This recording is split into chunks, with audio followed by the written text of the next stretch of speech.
اور جب ان کو بھیجا گیا تو پھر کیا ہوا وہ میں آپ کو دکھا دیتا ہوں. یہ تصویریں آپ نے پاکستان میں دیکھی تھی. ہم بھی ویسے کم ظالم نہیں ہیں, اس طرح کے کام آپ لوگ بھی کرتے رہے ہیں ان کے ساتھ پریس کانفرنسز میں, اتنے اچھے آپ بھی نہیں ہیں, اسٹیون سیکر کی طرح کے آپ ہیں, یہ والے کام آپ بھی کرتے رہے ہیں یہاں پر. تو تصویریں تو ڈار صاحب کی پہلے بھی ہوتی تھی, حالات تو ان کے پہلے بھی ایسے ہوتے تھے, لیکن میں نے جیسے کہا کہ وہ جو 56 سال کا جوان ہے, جب ان کے سامنے بیٹھنا پڑا تو کچھ ایسے حالات ہوئے. کبھی زبان باہر آئی, کبھی دونوں آنکھیں باہر آئیں, کبھی دونوں آنکھیں ٹیڑھی ہوئیں, کبھی منہ پہ شرمندگی تھی لیکن آنکھوں میں بے شرمی تھی. جب کہا کہ میری صرف ایک ہی پراپرٹی ہے, حالانکہ دی نیوز کی سٹوری ہے پاکستان میں دسمبر 30 2017 کی, جس میں علی ڈار نے خود کنفیس کیا ہے کہ انہوں نے 52 ولاز جو ہیں وہ ان کی ملکیت ہیں, یہ ان کی اپنا کنفیشن ہے. تو ایک تو آئندہ شریف فیملی اور ان کا اہل و عیال ایک بات سمجھ لے جو ہمارے بزرگ بتاتے تھے کہ اگر کمائی حرام کی ہو تو اولاد بری نکلتی ہے. تو ایک تو ان کو ان کی اولاد مرواتی ہے, جب بھی مرواتی ہے. وہ پہلے ایک بھائی نے الحمدللہ کہہ کے مروایا تھا, آپ کو یاد ہے. اس کے بعد مریم بی بی نے کہا تھا میری لندن تو کیا پاکستان میں بھی کوئی پراپرٹی نہیں ہے. اور اب آپ علی ڈار صاحب کا ایک تو یہ کنفیشنل سٹیٹمنٹ ہے, باپ کہہ رہا ہے کوئی پراپرٹی نہیں ہے. اسی انٹرویو میں کیونکہ جو آگے بندہ بیٹھا ہوا ہے, اب صحافی تو زیادہ ہمارے پاکستان میں بھی جو 99% ہے وہ اچھی صحافت کرتے ہیں, کئی دفعہ یہ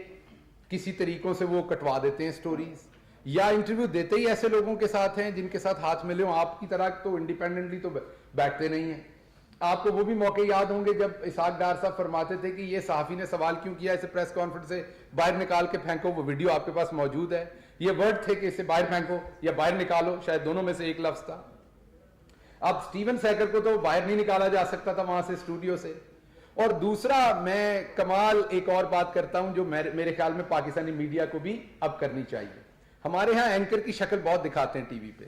جو کل میں نے سیکھا 90% ٹائم انہوں نے ہوسٹ کے چہرے پہ رکھا, کیونکہ اینکر کو تو سارے جانتے ہی ہوتے ہیں, دیکھتے ہوتے ہیں. اس سے ایک بات بڑی اچھی لوگوں کو سمجھ آئی کہ جواب دیتے ہوئے ہی تاثرات نہیں ہوتے, جب اینکر سوال پوچھ رہا ہوتا ہے تب بھی تاثرات معنی خیز ہوتے ہیں. جیسے جب انہوں نے سوال کیا کہ پاکستان کی عوام اب مہنگائی وہاں پر ہے, انفلیشن زیادہ ہے, اور اس پہ اسحاق ڈار کی جو خوشی تھی نا وہ دیدنی تھی, کیونکہ پچھلے 15-20 منٹ سے وہ سلوٹر ہو رہے تھے تو انہیں لگا کہ اب نکلنے کا کوئی رستہ بنا. تو اگلا سوال انہوں نے جب داغا جس میں انہوں نے کنیکٹ کیا کہ آپ ہی کی لوٹ مار ہے بنیادی طور پہ, جس کو آج عوام بھگت رہی, تو پہلے حالات برے ہیں, آپ اور حالات برے کرنے جا رہے ہیں. تو وہ جو کنٹراسٹ تھا ان کے چہرے کا ود ان دوز سیکنڈز, تو میں جیسے ہمارے کچھ اچھے دوست پروڈیوسرز ہیں, راجہ عدیل اور بہت سارے, ان سے بھی میری گزارش ہے کہ آپ یہ ٹیکنیک بھی رکھیں کہ اس طرح کا, ایون جب بیرسٹر صاحب بھی بیٹھیں تو ذرا کیمرہ جو ہے وہ ہوسٹ پہ رکھیں اور ان کے تاثرات بھی دیکھیں, جو ہم نے ہر چیز میں سے ہم سیکھتے ہیں. تو کل ایک ٹیکسٹ بک کیس بنا ہے ڈار صاحب کا, پہلے بھی انہوں نے آپ کے سامنے 2000 میں کنفیشنل سٹیٹمنٹ دی تھی. اور پاکستان کی تاریخ میں منی لانڈرنگ, چوری چکاری میں اگر کسی کو دائی کا درجہ حاصل ہے تو اسحاق ڈار ہیں. وہ ان تمام جرائم کی دائی ہیں, کیونکہ ان کو ان تمام جرائم کو میرے خیال میں تو پیدا کرنے والے ہیں وہ ہیں, ان کا طریقہ بتانے والے وہ ہیں. اور کل جو ان کا وہاں سلوٹر ہوا اس کی بڑی وجہ یہ بھی تھی. پھر سوال یہ پوچھا گیا کہ جب آپ کہا گیا جی کہ پاکستان کی جو کرنٹ اسٹیبلشمنٹ ہے, آرمی ہے, وہ عمران خان کے ساتھ ملی ہوئی ہے اور ہمارے خلاف ہے اور ملک کو بڑی بری طرف کو لے کے جا رہے ہیں. تو سوال پوچھا گیا کہ آپ جب ضیاء الحق کے ساتھ تھے تو کیا تب یہ ٹھیک تھا, کیونکہ وہ آپ کے ساتھ کام کر رہے تھے, آپ کو پرورش کر رہے تھے, آپ کو تگڑا کر رہے تھے, تو آپ خوش تھے. آج اگر آپ کی اکاؤنٹیبلٹی ہو گئی ہے یا آپ کو عدالتوں کا جواب دینا ہے تو آج آپ ناراض ہیں. تو اس کا جواب آپ کے سامنے تھا, کیا تھا,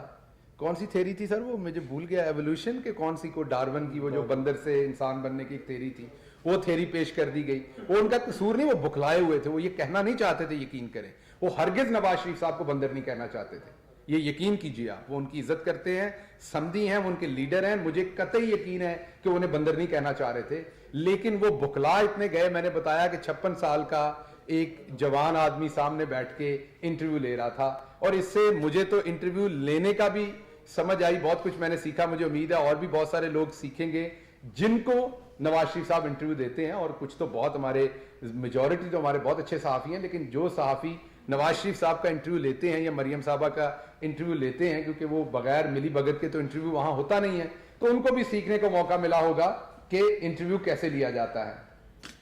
آخری بات جو میں نے آپ کے سامنے رکھنی تھی وہ یہ رکھنی تھی کہ ایک بات طے ہے کہ جب ان کو